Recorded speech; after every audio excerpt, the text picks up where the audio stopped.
kapuso, grabing kainit sa panahon ang posibleng masinati sa pipila ka bahin sa nasud karong adlaw. Matud sa pag-asa, posibleng musaka sa 37 degrees Celsius ang heat index karong adlaw sa Tagbilaran City sa Bohol, 36 degrees Celsius sa Mactan, Cebu, samtang 35 degrees Celsius sa Tacloban, Leyte. Makaapekto gihapon ng easterly sa silangang bahin sa Visayas ug Mindanao.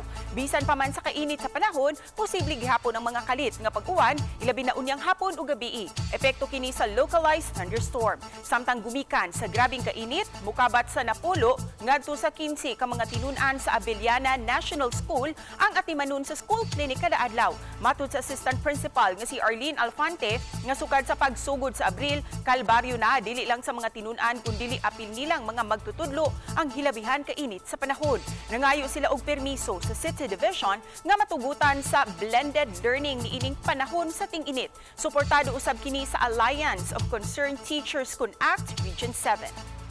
Naami ka ng face-to-face nga klase, duha ka adlaw, dayon ang tulo ka adlaw adto sa distant learning ang mga bata sa balay. Module ang uban kay offline.